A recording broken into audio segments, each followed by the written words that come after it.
خصوصاً على أفضلهم وخاتم النبيين محمد الأمين وعلى آله وصحبه أجمعين. أما بعد فأعوذ بالله من الشيطان الرجيم. بسم الله الرحمن الرحيم. الحمد لله رب العالمين الرحمن الرحيم مالك يوم الدين إياك نعبد وإياك نستعين اهدنا الصراط المستقيم صراط الذين أنعمت عليهم غير المغضوب عليهم ولا الضالين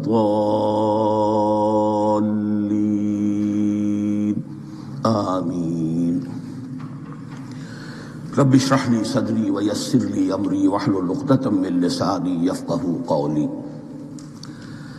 اللهم ربنا ألهمنا رشدنا وأعذنا من شرور أنفسنا. اللهم أرنا الحق حقا وارزقنا اتباعه وأرنا الباطل باطلا وارزقنا اجتنابه. اللهم ربنا يسر لنا أمورنا كلها وأتمم لنا بالخير وتقبل منا فإنك خير المتقبلين آمین یا رب العالمین. ابھی میں نے سورہ فاتحہ کی تلاوت کی اور آپ نے سماعت فرمائی. یہ سورہ مبارکہ مصحف کے اعتبار سے تو پہلی صورت ہے ہی، سب کو معلوم ہے، لیکن یہ بھی نوٹ کر لیجئے کہ یہ نزول کے اعتبار سے بھی سب سے پہلی مکمل صورت جو حضور پر نازل ہوئی وہ یہی ہے. اس سے قبل متفرق آیات نازل ہوئیں. 5 آیتیں سورہ علق کے آغاز میں، کچھ آیتیں سورہ قلم یا سورہ نون کے آغاز میں، کچھ آیتیں سورہ مزمل کی ابتدا کی، کچھ آیتیں سورہ مدثر کے آغاز کی. 5ویں وحی تقریباً اس پر اجماع ہے کہ یہ سورۃ الفاتحہ کی ہے اور یہ مکمل سورت ہے جو حضور پر نازل ہوئی. سورۃ الفاتحہ کے معنی ہوئے افتتاحی سورت. فتح یفتح کے معنی ہے کھولنا. مفتاح کنجی کو کہتے ہیں، چابی کو. تو یہ اوپننگ سورہ آف دی قرآن، قرآن حکیم کی افتتاحی صورت. ویسے جیسا کہ میں تعارف قرآن کے ضمن میں عرض کر چکا ہوں، عربوں کا یہ مزاج تھا کہ جس چیز سے انہیں خصوصی محبت ہوتی تھی اس کے بہت سے نام رکھتے تھے. اس کے بھی بہت سے نام ہیں. سورۃ الفاتحہ سب سے عام ہے، لیکن الکافیہ، الشافیہ، ام القرآن، اساس القرآن، کم سے کم یہ 4 نام تو میں سمجھتا ہوں کہ ہر مسلمان کو مزید معلوم ہونے چاہیے، اور بھی بہت سے نام. اس سورہ مبارکہ کی بالاتفاق و بالاجماع 7 آیتیں ہیں، اگرچہ ان کی ترتیب میں کچھ اختلاف ہے. ایک رائے یہ ہے، اور یہ رائے امام شافعی کی بھی ہے اور بصرہ کے جو قراء تھے ان کی بھی ہے، کہ آیت بسم اللہ بھی سورہ فاتحہ میں شامل ہے، اس کا جز ہے. وہ اس کو شامل کر کے پھر 7 آیتیں بناتے ہیں. تو آخری جنہیں ہم 2 آیتیں سمجھتے ہیں، صراط الذین انعمت علیہم غیر المغضوب علیہم ولا الضالین، وہ ان کے نزدیک 1 آیت ہے. تو گویا کہ نتیجہ یہ نکلا کہ آیتوں کی تعداد 7 ہی رہتی ہے. امام ابو حنیفہ رحمۃ اللہ علیہ کا موقف اور کوفے کے جو قراء تھے ان کا بھی موقف یہ ہے کہ آیت بسم اللہ نہ سورہ فاتحہ کا جز ہے نہ کسی اور سورت کا جز ہے، سوائے ایک مقام پر جہاں حضرت سلیمان علیہ السلام کا خط جو ہے نقل ہوا ہے، جو انہوں نے ملکہ سبا کو لکھا تھا، انہ من سلیمان و انہ بسم اللہ الرحمن الرحیم. تو قرآن کے متن میں صرف اسی جگہ پر یہ آیت شامل سمجھتے ہیں، باقی یہ صرف علامت کے طور پر کہ یہاں سے ایک نئی سورت شروع ہو رہی ہے درج کی گئی ہے. اس سورہ مبارکہ کو الصلاح قرار دیا گیا ایک حدیث میں. اس کا جو اسلوب ہے وہ دعا کا ہے، اور دعا کے ساتھ اس کی جو مناسبت ہے، اور پھر اسی کی وجہ سے ہماری نماز کا یہ جزو لا ینفک بنا دیا گیا. بلکہ ایک حدیث جو میں آپ کو سناؤں گا اس میں اسی کو نماز قرار دیا گیا، الصلاح یہی ہے. ویسے وہ حدیث مبارک موجود ہے، من لم یقرأ بفاتحۃ الکتاب لا صلاۃ لمن لم یقرأ بفاتحۃ الکتاب، جو شخص سورہ فاتحہ کی تلاوت نہیں کرتا اس کی کوئی نماز نہیں۔ اس کے حوالے سے بھی ہمارے ہاں دو مسلک ہیں، ذکر صرف اس لیے کر رہا ہوں کہ آپ کے علم میں ہو، ان میں کوئی بنیادی فرق نہیں ہے۔ کسی بھی ایک رائے کا انسان قائل اور حامل ہو سکتا ہے بغیر اس کے کہ دوسرے کو بالکل غلط قرار دے، بلکہ یہ کہ اس کے لیے بھی گنجائش اپنے ذہن میں اور اپنے دل میں رکھے۔ اور دوسری آیت یہ ہے کہ اس کا حصہ نہیں ہے۔ اسی اعتبار سے یہ کہ یہ سورہ مبارکہ نماز میں پڑھی جانی ضروری ہے، لا صلاۃ لمن لم یقرأ بفاتحۃ الکتاب۔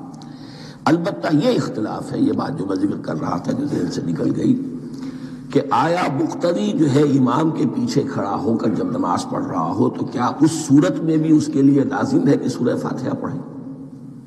اس میں دو رائے ہو گئی، بلکہ تین۔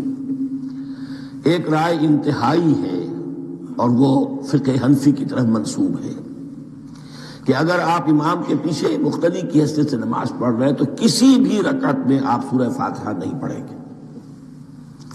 ایک دوسری بالکل برعکس رائے ہے، وہ امام شافعی رحمۃ اللہ علیہ کی ہے کہ ہر حالت میں چاہے امام جہری رکعت پڑھا رہا ہو جس میں وہ بلند آواز سے سورہ فاتحہ پڑھ رہا ہو، اور چاہے وہ سری رکعت ہو، ہر حالت میں مقتدی کو بھی پڑھنی ہے۔ ایک تیسری رائے بین ہے، وہ امام مالک کی ہے رحمۃ اللہ علیہ، کہ جو سری رکعت ہے جس میں کہ امام بھی خاموشی سے پڑھ رہا ہے مقتدیوں کو بھی پڑھنی چاہیے۔ جو جہری رکعت ہے جس میں کہ امام بلند آواز سے پڑھ رہا ہے اس میں مقتدیوں کو خاموش رہ کر پوری توجہ جو ہے سننے پر صرف کر دینی چاہیے۔ اذا قرئ القرآن فاستمعوا له وانصتوا، جب قرآن پڑھا جا رہا ہو تو پوری توجہ اس کے پڑھنے پر مرکوز کر دو اور خود خاموش رہو۔ میرے اپنی رائے میں یہ تیسری رائے سب سے زیادہ صائب ہے اور اس میں کسی طرح کی بھی کوئی پیچیدگی پیدا نہیں ہوتی۔ بہرحال اس سورہ مبارکہ کا جو اسلوب ہے میں نے عرض کیا دعائیہ ہے، البتہ قرآن مجید کے علم اور حکمت کے اعتبار سے، اس کے فلسفے کے اعتبار سے ایک بات سمجھ لینی چاہیے۔ قرآن کا فلسفہ یہ ہے کہ بنیادی ہدایت ہر انسان کے دل میں موجود ہے، بالقوہ، پوٹینشلی۔ یہ جو قرآن مجید یا اللہ کی کتابیں نازل ہوتی ہیں یہ انہیں ایکٹیویٹ کرتی ہیں، وہ اندر کی جو ڈورمنٹ کانشسنس ہے، خوابیدہ شعور جو ہے اسے بیدار کر کے اور پھر یہ کہ اسے اجاگر کرتی ہیں۔ ہر سلیم الفطرت انسان اور سلیم العقل انسان، دو سلامتی شرط ہیں۔ سلیم الفطرت، نیچر پرورٹڈ نہ ہو، فطرت مسخ نہ ہو گئی ہو، عقل سلیم ہو۔ ان دونوں چیزوں کا نتیجہ یہ نکلتا ہے کہ وہ انسان از خود بغیر کسی وحی کی رہنمائی کے، بغیر کسی نبی کی تعلیم کے سے استفادہ کیے ہوئے از خود بھی کچھ حقائق تک پہنچ جاتا ہے۔ اور وہ حقائق کیا ہے؟ نمبر ایک یہ کہ اس کائنات کا ایک خالق ہے، وہ ایک ہے، اور وہ تمام صفات کمال سے متصف ہے۔ نمبر دو یہ کہ انسان کی زندگی صرف یہ زندگی نہیں ہے بلکہ ایک اور زندگی ہے کہ جس میں اس زندگی کے اعمال کے نتائج برآمد ہوں گے۔ یہ دو باتیں، اس کی زیادہ وضاحت کے ساتھ جو ہے اس کا تذکرہ آئے گا سورہ لقمان میں، جہاں حضرت لقمان کی شخصیت کا تذکرہ ہے۔ لیکن یہاں صرف یہ بات سمجھ لیجئے کہ قرآن کا فلسفہ یہ ہے کہ ہر انسان میں، ہر فرد نوع بشر میں جو اپنی ولادت کے وقت مسلم ہوتا ہے، حضور کی حدیث ہے کل مولود یولد علی الفطرہ ابواہ یحودانہ او ینصرانہ او یمجسانہ، ہر بچہ نوع انسانی کا فطرت اسلام پر پیدا ہوتا ہے، وہ فطرت کے اندر وہ ہدایت ودیت ہے۔ اب اگر وہ فطرت بس نہیں ہوئی اور عقل جو ہے وہ صحیح رخ پر کام کر رہی ہے تو ان دو حقائق تک وہ انسان خود پہنچ جائے گا۔ لیکن ان دونوں حقائق تک پہنچنے کے بعد اب وہ دست بستہ دعا کرے گا کہ اے رب اب مزید ہدایت تو مجھے عطا فرما۔ ایک تو یہ کہ میں کیا کروں کیا نہ کروں، میری عقل اس میں ٹھوکر کھا سکتی ہے، میں کسی اچھی چیز کو بری سمجھ سکتا ہوں، کسی بری کو اچھی سمجھ سکتا ہوں، تو مجھے صحیح راستہ، صحیح راہ ہدایت پر چلا۔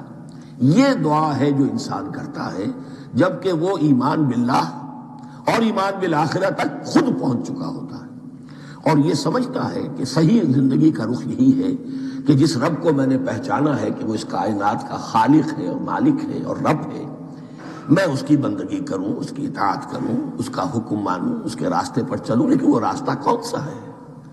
اس کے لیے پھر دست بدعا ہوتا ہے کہ پروردگار تو میری رہنمائی فرما۔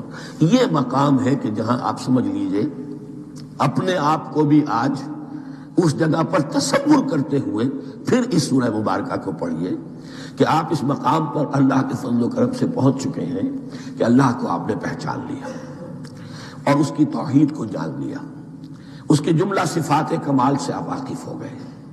آپ یہ بھی جان گئے کہ بڑھ کر اس کے حضور میں حاضر ہونا ہے اور وہ حساب کتاب لے گا۔ پھر آپ نے یہ عہد بھی کر لیا کہ اب زندگی گزارنی ہے اس رب کی بندگی میں، اسی کی فرما برداری میں۔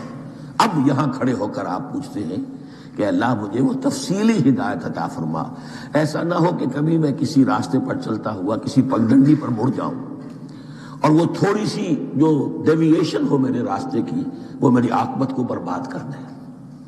یک لحظہ غافل گشتم و صد سال راہم دور شد، اس لیے کہ ہوتا یہی ہے سیدھے راستے سے ذرا سی کوئی پگڈنڈی جو ہے تھوڑے سے اینگل پر نکلی ہے، لیکن جب چلتے جائیں گے آپ تو جتنا آگے بڑھیں گے اس پر، اس راہ صراط مستقیم سے آپ اتنے ہی زیادہ دور ہوتے چلے جائیں گے۔ یہ ہے قرآن مجید کی حکمت اور فلسفے کے اعتبار سے اس سورہ مبارکہ کا مقام۔ اب آئیے ہم بسم اللہ کرتے ہیں۔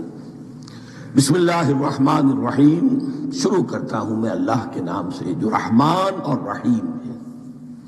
اس پر کچھ گفتگو ہو چکی ہے تعارف قرآن کے ضمن میں کہ رحمان اور رحیم دو نام ہیں کہ جو رحمت کے مادے سے نکلتے ہیں۔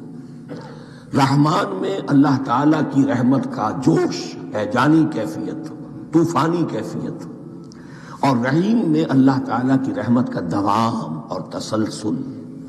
یہ دونوں کیفیات اللہ کی رحمت میں بیک وقت موجود ہیں، جس کا ہم تصور نہیں کر سکتے۔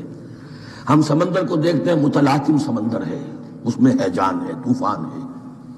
دریا کو دیکھتے ہیں کہ وہ سکون کے ساتھ چل رہا ہے، خاموشی سے چل رہا ہے، بہہ رہا ہے، بس تسلسل کے ساتھ بہہ رہا ہے۔ ہم ان دونوں کیفیات کو علیحدہ علیحدہ دیکھتے ہیں تو ہمارا ذہن ان دونوں کو بیک وقت اس کا تصور نہیں کر سکتا، تخیل ممکن نہیں۔ لیکن اللہ کی رحمت کی یہ دونوں شانیں مستقلاً ہر وقت موجود ہیں بیک وقت، اسی لیے ان دونوں کے درمیان کہیں حرف عطف نہیں آئے گا۔ بسم اللہ الرحمن الرحیم، الحمد للہ رب العالمین۔ کل حمد، اور حمد کو ذہن میں رکھ لیجئے، حمد مساوی ہے تعریف جمع شکر۔ عام طور پر ترجموں میں ایک لفظ لایا جاتا ہے، کل تعریف اللہ کے لیے، یہ کافی نہیں ہے۔ تعریف آپ کسی شے کی کر سکتے ہیں جس میں کوئی حسن ہے، خوبی ہے، کسی بھی اعتبار سے، خواہ آپ کو اس کے حسن و خوبی سے کوئی فائدہ حاصل نہیں ہو رہا۔ ایک پھول ہے، بہت خوبصورت ہے، بس ٹھیک ہے، خوبصورت ہے، آپ نے کہا، تعریف کر دی۔ شکر کرتے ہیں آپ اس شے کا جس سے آپ کو کوئی فائدہ پہنچا ہو، استفادہ ہوا ہو، آپ کی کوئی ضرورت پوری ہوئی ہو، آپ کی کوئی مشکل رفع ہوئی ہو۔ اور آپ دیکھیں گے کہ حمد میں یہ شکر کا پہلو غالب ہے۔ جتنی بھی دعائیں ہیں حضور سے منقول، شکر کے مقام پر وہاں حمد آتا ہے۔ بھوک لگی ہوئی تھی، کھانا کھایا، الحمدللہ الذی اطعمنی وسقانی۔ اب یہاں دیکھیے ترجمہ تعریف نہیں، شکر ہے اس اللہ کا جس نے مجھے کھلایا اور پلایا۔ آپ بیت الخلاء سے باہر آئے، نجاستیں آپ سے دور ہو گئیں، طبیعت میں انشراح ہوا، الحمدللہ الذی اذھب عنی الاذی وعافانی۔ وہ شکر ہے اس اللہ کا جس نے اذیت بخش چیزیں مجھ سے دور کر دی اور مجھے عافیت بخشی۔ تو یہ الحمدللہ رب العالمین، اللہ تعالیٰ کا حسن و کمال اور حسن و جمال اپنی جگہ بھی اس انتہا کا ہے کہ جتنی تعریف اس کا حق ہے ہم کر ہی نہیں سکتے، لیکن اس کے احسانات اور انعامات ہم پر اتنے ہیں کہ ہم ان کو بھی گن نہیں سکتے۔ لہذا ایک ہی احصاء ہم نے کر دیا الف لام کے ساتھ، الحمدللہ رب العالمین۔ تمام تعریفیں اور کل شکر اللہ کے لیے ہیں کہ جو تمام جہانوں کا پروردگار ہے، رب ہے، مالک ہے۔ رب میں ایک مفہوم ہوتا ہے ربوبیت کا، اور اس میں مفہوم شامل ہوتا ہے تربیت کا، ربیانی صغیرہ۔ تو مالک ہونا اور تربیت دینا. آپ جس شے کے مالک ہوں گے آپ چاہیں گے اس میں بڑھوتری ہو، اس میں اضافہ ہو، وہ نشو و نما پائے. تو یہ دونوں چیزیں آپس میں ایک دوسرے کا جڑی ہوئی ہیں، پروردگار بھی اور مالک بھی. عام طور پر عربی میں رب کا لفظ مالک کے لیے آتا ہے، رب البیت، رب الدار، رب المال. تو مالک وہاں پر ظاہر بات ہے کہ اس سے مراد کیا ہے؟ مال والا، گھر والا، گھر کا مالک. تو کل شکر اور کل تعریف اس اللہ کے لیے ہے جو تمام جہانوں کا مالک بھی ہے اور پروردگار بھی ہے. الرحمن الرحیم، رحمان ہے اور رحیم ہے. اب دوبارہ اس کی میں وضاحت نہیں کروں گا. مالک یوم الدین، یوم دین کا مختار مطلق ہے. دین عربی زبان میں کہتے ہیں بدلے کو. دناہم کما دانو کما تدینو تو دانو، یہ کہاوت ہے. جیسے اردو میں ہم کہتے ہیں جیسا کرو گے ویسا بھرو گے. کما تدینو تو دانو، تو یہ ہے بدلہ. اس کا بنیادی مفہوم جو ہے وہ بدلہ ہے. تو بدلے کا ایک دن ہے جس دن فیصلہ ہوگا کہ کون کیا کما کر لایا ہے، اسے کیا بدلہ ملنا چاہیے. آیا اس کا برائیوں کا پلڑا بھاری ہے کہ اسے سزا ملنی چاہیے، یا اس کی حسنات اور نیکیوں کا پلڑا بھاری ہے کہ اسے جزا ملنی چاہیے، اس کا انعام اور اکرام کے ساتھ معاملہ کیا جانا چاہیے. وہ ایک دن ہے، اسے ہم یوم القیامہ کہتے ہیں. اور لیکن اصل بات جو یہاں کہی گئی، یعنی ایک جملے میں 3 باتوں کا اعتراف ہو رہا ہے. بعث بعد الموت، ایک دن آئے گا کہ ہم مرنے کے بعد تمام انسان اٹھا لیے جائیں گے. پھر حساب و کتاب، پھر اللہ کے ہاں حاضری ہوگی اور حساب کتاب ہوگا. اور تیسرے یہ کہ اس حساب کتاب کے دن کا مختار مطلق اللہ ہے.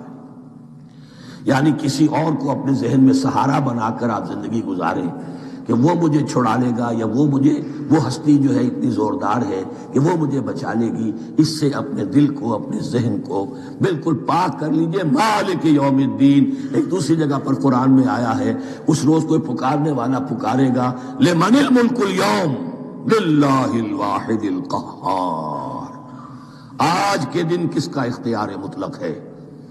اور پھر کہا جائے گا اللہ کے لیے الواحد قہار، جو پوری طرح چھایا ہوا ہے، بس تولی ہے. تو مالک یوم الدین، جو جزا و سزا کے دن کا مالک ہے. اب یہاں سے کلام ایک رخ بدل رہا ہے. ابھی تک تو یہ غائبانہ انداز میں کلام ہو رہا ہے، اللہ سے خطاب نہیں آیا اس میں ابھی. الحمدللہ رب العالمین الرحمن الرحیم مالک یوم الدین. اب خطاب ہے ایاک نعبد و ایاک نستعین، ہم صرف تیری ہی بندگی کرتے ہیں اور کریں گے، اور ہم صرف تجھ ہی سے مدد مانگتے ہیں اور مانگیں گے. یہ ترجمہ میں کیوں کر رہا ہوں کہ یہ فعل مضارع ہے. عربی زبان میں فعل مضارع حال اور مستقبل دونوں کو کور کرتا ہے.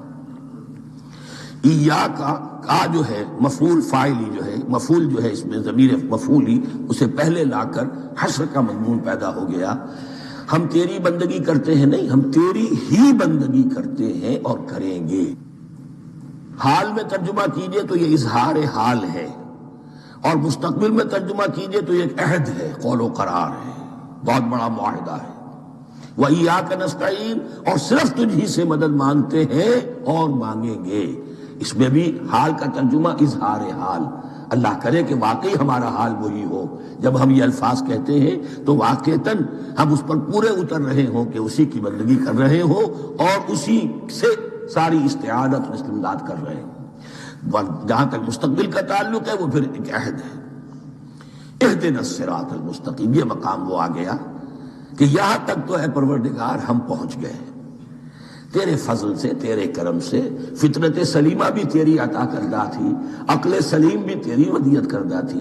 ان دونوں کی روشنی سے ہم یہاں تک تو پہنچ گئے. اب ہماری جو ضرورت ہے، احتیاج ہے، وہ کیا ہے؟ اہدنا الصراط المستقیم، ہدایت بخش ہمیں سیدھے راستے کی. یہاں 2 باتیں سمجھ لیجئے. انفرادی سطح پر انسان کے لیے نہ معلوم کتنے مرحلے آتے ہیں ہر روز کہ جس میں وہ ایک چھٹک کر کھڑا ہو جاتا ہے، یہ کروں یا یہ کروں. 2 آلٹرنیٹو سامنے آ رہے ہیں، فیصلہ کرنا مشکل ہو رہا ہے. قدم قدم پر ہدایت کی ضرورت ہے. اور اجتماعی طور پر نوع انسانی 3 بڑے بڑے تمدنی مسائل میں واقعہ یہ ہے کہ تسلیم کر لیا جانا چاہیے کہ عقل انسانی اس کو راستہ نہیں دکھا سکتی. عام معاشرتی سطح پر مرد اور عورت کے درمیان حقوق اور اختیارات کا کیا توازن ہو، ناممکن ہے، انسان طے نہیں کر سکتا۔ انسان یا مرد ہے یا عورت ہے۔ عورت سوچے گی اپنے لحاظ، اپنے جذبات کا، اپنے خیالات کا لحاظ رکھے گی، مرد کے جذبات و احساسات کا اسے کوئی اس کا کوئی تصور ہی ممکن نہیں۔ مرد سوچے گا اسے اپنے احساسات معلوم ہے، لیکن یہ کہ عورت کے احساسات سے وہ نابلد ہے، ان کو محسوس کر ہی نہیں سکتا۔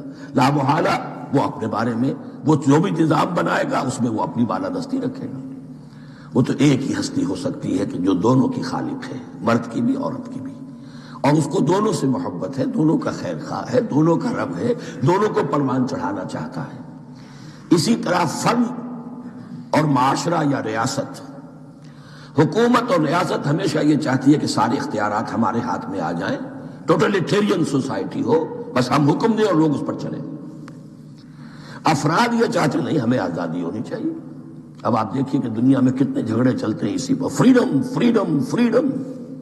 وہ فریڈم واقعتاً اپنی جگہ پر ایک شے ہے، افراد کی آزادی ہونی چاہیے، لیکن افراد کی آزادی اتنی نہ ہو جائے کہ وہ مادر پدر آزاد ہو جائے، کوئی قانون، کوئی قاعدہ، کوئی اخلاقی، کوئی حدود اور قیود جو ہے ان کا پابند نہ رہے۔ تو اب کہاں ہے وہ نقطۂ اعتدال کہ جس میں انسان کی انفرادی آزادی، انفرادی اختیار اور ادھر اجتماعی مصلحتیں جو ہیں ان کو بیلنس کیا جا سکے؟ انسان طے نہیں کر سکتا، صرف اللہ ہی اس کے لیے نظام دے سکتا ہے۔ تیسرا مسئلہ ہے سرمایہ اور محنت، اس میں کیا توازن ہو؟ سرمایہ اور محنت دونوں مل کر کچھ بنا رہے ہیں، کچھ پروڈیوس کر رہے ہیں۔ اب اس میں نفع جو ہوا ہے اس میں سرمایہ کا کتنا حصہ ہونا چاہیے اور لیبر کا کتنا ہونا چاہیے، کون طے کر سکتا؟ اس کے لیے بھی کہ ایسا نہ ہو کہ سرمایہ داری جو ہے آکاش بیل بن کر پورے معاشرے پر چھا جائے، اور غریب بیچارہ، مزدور بیچارہ، کاشتکار بیچارہ وہ گویا کہ چکی کے دو پارٹوں میں پس کر رہ جائے، اس کی کوئی حیثیت نہ رہ جائے۔ لیکن یہ کہ دوسری طرف اگر یہ کہ مزدور کا جو حق ہے اس سے زیادہ اس کو دے دیا جائے تو سرمایہ جو ہے وہ سکڑ جائے گا، شائی ہو جائے گا، وہ پھر میدان میں نہیں آئے گا۔ کیا کیا جائے؟ کون سا نقطہ عدل و اعتدال ہے؟ یہ تین مسائل ایسے ہیں، اہدنا الصراط المستقیم۔ تو یوں سمجھیے کہ ایک جو بنیادی ہدایت تھی، ایک اللہ کو پہچان لینا، یہ جان لینا کہ کل حسن و جمال اور تمام انعام و اکرام کا منبع اس کی ذات ہے، وہ رحمان ہے اور رحیم ہے، اور یہ جان لینا کہ مرنے کے بعد جی اٹھنا ہے، حساب کتاب ہے، فیصلہ ہوگا جزا و سزا کا، اور مختار مطلق اس دن کا اللہ ہے۔ پھر یہ عہد کر لینا ایاک نعبد و ایاک نستعین۔ اس کے بعد دعا، پروردگار ہمیں ہدایت پر قائم رکھ، ہماری ہدایت میں اضافہ فرما۔ اس ہدایت کے لفظ کو سمجھ لیجئے، بنیادی ہدایت، تفصیلی ہدایت، قدم قدم پر ہدایت، ہدایت پر ہدایت۔ والذین اہتدوا زادہم ہدی، جو لوگ ہدایت کے راستے پر آتے ہیں اللہ ان کی ہدایت میں اضافہ کرتا ہے۔ تو یہ قدم قدم پر ہمیں ہدایت کی ضرورت ہے اور مرحلہ وار ضرورت ہے۔ ہدایت اس کو بھی کہتے ہیں کہ کسی نے آپ سے کوئی پتہ پوچھا، آپ نے کہا ادھر جانا، پھر دوسری گلی میں مڑنا، پھر جانا دو تین لائٹیں چلے جانا، پھر مڑنا، وغیرہ وغیرہ، یہ بھی ہدایت ہے۔ نظری طور پر آپ نے بتایا ہے۔ ایک ہدایت یہ ہوئی کہ بھائی میں چلتا ہوں آپ کے ساتھ، میں آپ کو وہاں تک پہنچا دوں گا تاکہ آپ کو دقت نہ ہو، آپ نے منزل تک پہنچا دیا۔ ان دونوں کے درمیان، یہ تو میں نے ایک فرد کی مثال دی ہے، اللہ اور بندے کے درمیان نہ معلوم کتنے مراحل ہیں ہدایت کے۔ تو کسی وقت بھی انسان اپنے آپ کو ہدایت خداوندی سے مستغنا نہیں سمجھ سکتا، اور نہیں تو پروردگار جو ہدایت دی ہے اس کو ہدایت پر قائم رکھ۔ کیا پتہ شیطان کا کوئی حملہ، کیا پتہ ہمارے نفس کی کوئی شرارت کسی ایسے رخ پر ہمیں ڈال دے کہ اب تک کی ساری کمائی بھی ضائع ہو جائے۔ لہذا یہ نہ سمجھیے کہ جب یہ ساری چیزیں ان کو معلوم تھی، ان چیزوں کا تو اقرار کر رہے تو اب ہدایت کون سی مانگ رہے ہیں؟ تو ہدایت کا تو بڑا میدان کھلا ہوا ہے، اور اس ہدایت کی وہ جو میں نے آخری شکل آپ کو بتائی ہے کہ منزل مقصود تک پہنچا دے، یہ ہدایت بھی قرآن مجید میں اس معنی میں بھی لفظ آیا ہے کہ اہل جنت جب جنت میں داخل ہوں گے تو جو ترانہ حمد ان کی زبان پر اس وقت ہوگا وہ کیا ہے؟ الحمدللہ الذی ہدانا لہذا وما کنا لنہتدی لولا ان ہدانا اللہ، کل شکر اس اللہ کا جس نے ہمیں یہاں تک پہنچا دیا، ہدایت دی یہاں تک پہنچا دیا، اور ہم ہرگز نہ پہنچ پاتے، ہم ہرگز ہدایت یافتہ نہ ہو سکتے اگر اللہ ہی ہمیں ہدایت نہ دیتا۔ اہدنا الصراط المستقیم، سیدھا راستہ، صراط الذین انعمت علیہم، اب اس کی مزید وضاحت ہے، راستہ اس کا ان لوگوں کا جن پر تیرا انعام ہوا۔ یہ کون لوگ ہیں؟ اس کی وضاحت آپ کو ملے گی سورہ نساء میں، من یطع اللہ والرسول فاولئک مع الذین انعم اللہ علیہم من النبیین والصدیقین والشہداء والصالحین۔ چار طبقات ہیں منعم علیہم، جن پر اللہ کا انعام ہوا ہے۔ چوٹی پر انبیاء کرام، اس کے بعد صدیقین کرام، اس کے بعد شہداء عظام، اس کے بعد عام صالح مسلمان، صالح ہو۔ یہ بیس لائن ہے، اس سے اوپر کا درجہ شہداء کا ہے، اس سے اوپر کا درجہ صدیقین کا ہے، اور پھر اس سے اوپر کا درجہ انبیاء کا ہے۔ انبیاء میں سے پھر وہ بھی ہوتے ہیں کہ جو اولو العزم میں من الرسل ہیں، لیکن یہ چار طبقات ہیں، ان کے راستے پر ہمیں چلا۔ غیر المغضوب علیہم ولا الضالین، جو مغضوب علیہم نہیں ہوئے، جن پر تیرا غضب نہیں ہوا، اور غضب ہوتا ہے ان پر کہ جو ہدایت کے واضح ہونے کے بعد ہدایت کو ترک کر دیں، وہ ہے مغضوب علیہم۔ جنہیں ہدایت مل گئی ہو، ہدایت کو پہچان لیا ہو، پھر اپنی شرارت نفس کی وجہ سے، اپنی نفسانیت کی وجہ سے، اپنے تکبر کی وجہ سے، اپنے حسد کی وجہ سے وہ اس حق کو رد کر دیں، اس کو ترک کر دیں، ان پر اللہ کا غضب آتا ہے۔ اور اس میں اس کی بہت بڑی مثال تاریخ کے اعتبار سے یہودی ہیں۔ اللہ نے انہیں ہدایت دی، کتابیں عطا کی، تورات، انجیل، زبور، سینکڑوں نبی ان میں مبعوث کیے، 1400 برس تک نبوت کا تار ٹوٹا ہی نہیں، مسلسل۔ ابتدا میں بھی 2 نبی، موسیٰ اور ہارون، اور اختتام پر بھی 2 نبی، عیسیٰ اور یحییٰ علیہ السلام، اور ان کے مابین کوئی لمحہ نہیں آیا ہے تاریخ بنی اسرائیل میں جبکہ کوئی نہ کوئی نبی موجود نہ ہو۔ لیکن انہوں نے اپنی شرارت نفس کی وجہ سے ہدایت تورات سے بھی منہ موڑا، اور پھر سب سے بڑی بات یہ کہ ہدایت محمدی سے، ہدایت قرآنی سے بھی صلی اللہ علیہ وسلم منہ موڑا، وہ ہے مغضوب علیہم ولا الضالین، اور نہ ہی گمراہ ہوئے۔ یہ لفظ جو آتا ہے عربی زبان میں گمراہ کا بھی ہے اور تلاش حق میں بھٹکنے والے کا بھی ہے۔ ایک وہ شخص ہے جس پر حق ابھی واضح نہیں ہوا، وہ تلاش میں ہے، اس کے لیے بھی ضال کا لفظ آئے گا۔ اسی طرح کوئی شخص کسی کے عشق اور محبت میں ایسا ہو جائے، دیوانہ ہو جائے، اس کو بھی ضال کہتے ہیں، یعنی اس کے اوپر جذبات کا اتنا غلبہ ہو گیا ہے کسی کی محبت اور عشق کی بنا پر۔ تو حضور کے لیے یہ لفظ آیا ہے وَوَجَدَكَ ضَالًّا فَهَدَىٰ، اور یہ تو سورۃ الضحیٰ ہے، اکثر بیشتر لوگوں کو یاد ہوگی۔ تو یہ جو ضال کا لفظ ہے، اس میں سمجھ لیجئے ضروری نہیں ہے کہ وہ گمراہ ہو، بلکہ وہ بھی کہ جو ابھی راہ ہدایت کی طلب میں، اس کے حصول کے لیے اس کی تلاش میں کوشاں ہیں، اور وہ بھی کہ جو کسی مغالطے کی وجہ سے حق سے منحرف ہو جائے۔ یہ بھی جان لیجئے کہ ایک ہے بدنیتی، تکبر، حسد، حق کو جان کر پہچان کر رد کر دینا یا چھوڑ دینا یا ترک کر دینا۔ ایک ہے کسی غلطی میں، کسی جذبات کے اندر آ کر، کسی غلو کے اندر مبتلا ہو کر اور حق سے منحرف ہو جانا۔ اس کی جو سب سے بڑی مثال ہے وہ نصارہ ہے، عیسائی ہے۔ حضرت مسیح کو انہوں نے مانا لیکن غلو کیا۔ یہ لفظ آئے گا آگے، لا تغلو فی دینکم، اپنے دین میں غلو نہ کرو۔ جیسے ہمارے ہاں بھی بعض لوگ ہیں جو حضور صلی اللہ علیہ وسلم کی تعریف میں، حضور صلی اللہ علیہ وسلم کے ساتھ اپنی محبت کے اظہار میں غلو کر جاتے ہیں۔ یہ انتہا درجے کو ہو گیا تھا حضرت مسیح علیہ السلام کے ماننے والوں میں، اور اس کی بنا پر انہوں نے تثلیث کا عقیدہ ایجاد کر لیا اور حضرت مسیح علیہ السلام کو اللہ کا بیٹا بنا دیا۔ تو اس کی سب سے بڑی مثال ضالین کی اس اعتبار سے کہ ہدایت پانے کے بعد کسی بدنیتی سے نہیں بلکہ کسی اچھے جذبے میں غلو کی وجہ سے، رسول سے محبت کرنا تو اچھا جذبہ ہے لیکن یہ محبت بھی ایک حد میں رہنی چاہیے۔ غلو کرے گی تو ظاہر بات ہے کہ اس کے بعد وہ گمراہی کی طرف لے جائے گی. تو یہ ہے اس سورہ مبارکہ کا ترجمہ. اور اس کے بعد آخر میں آمین کہنا یہ مسنون بھی ہے، کہنا چاہیے.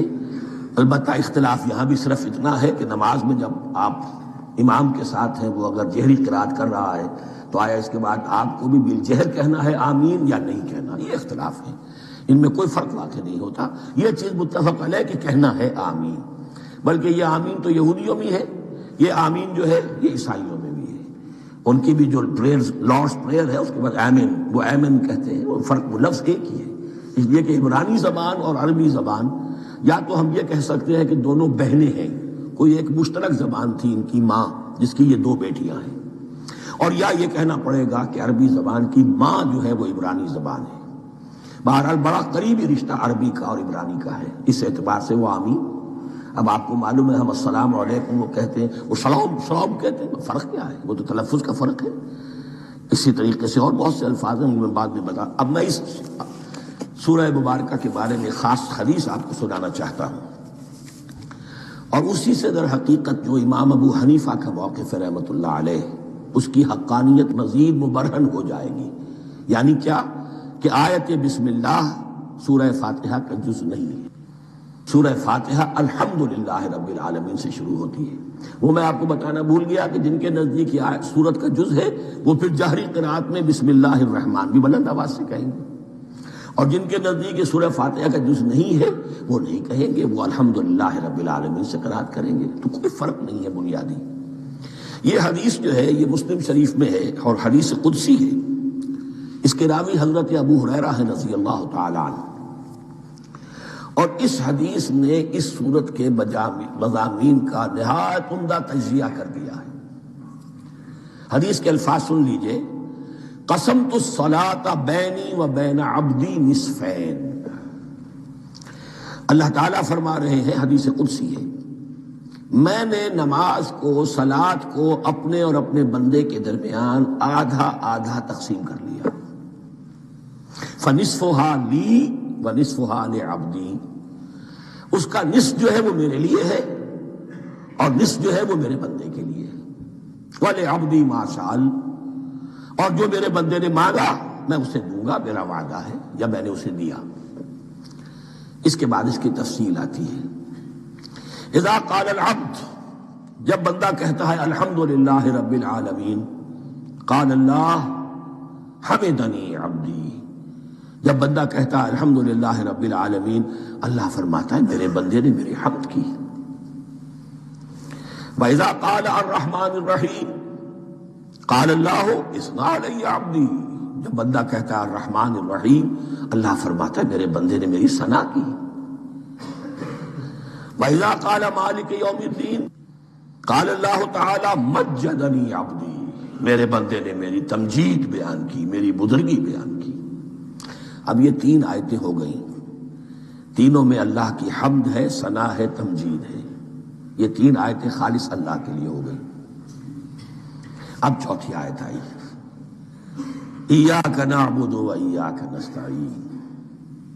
اس کے بارے میں جب بندہ کہتا ہے اذا قال العبد ایاک نعبد و ایاک نستعین، قال اللہ تعالی ھذا ما بینی و بین عبدی ولعبدی ما سأل.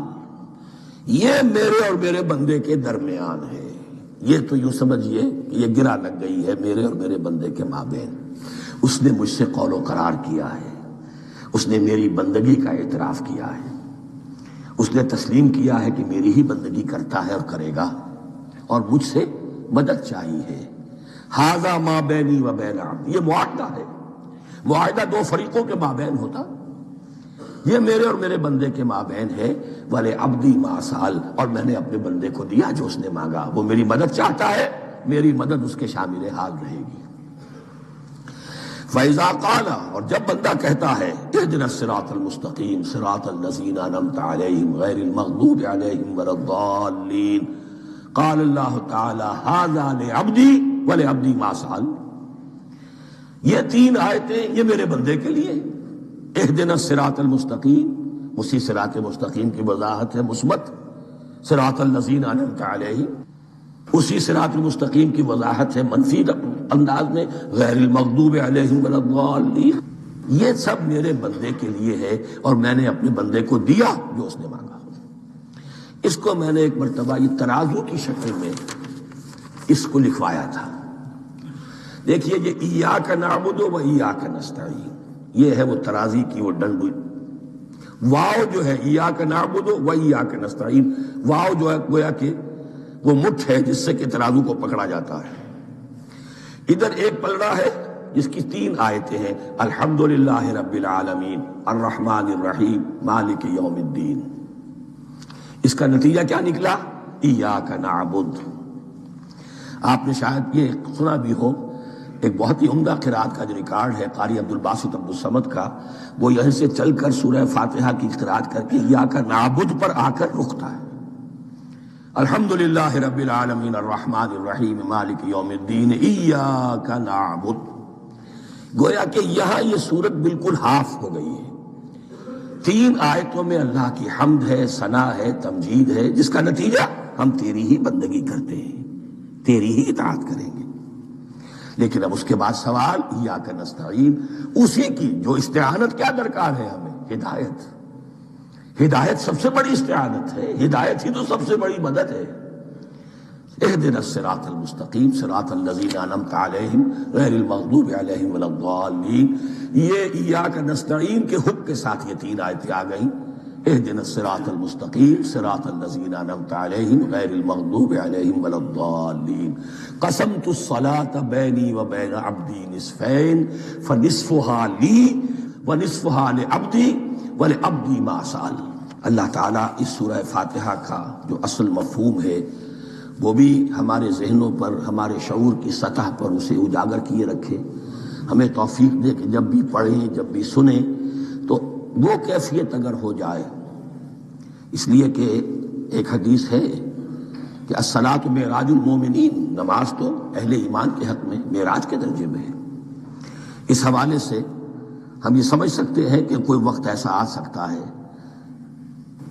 کہ انسان کو واقعتاً، روح انسانی واقعتاً اللہ کے یہ جواب سنے، انہونی بات نہیں ہے یہ، ہوتا ہے خطاب آخر، اٹھتا ہے حجاب آخر، کرتے ہیں خطاب آخر، یہ تو ہوتا ہے۔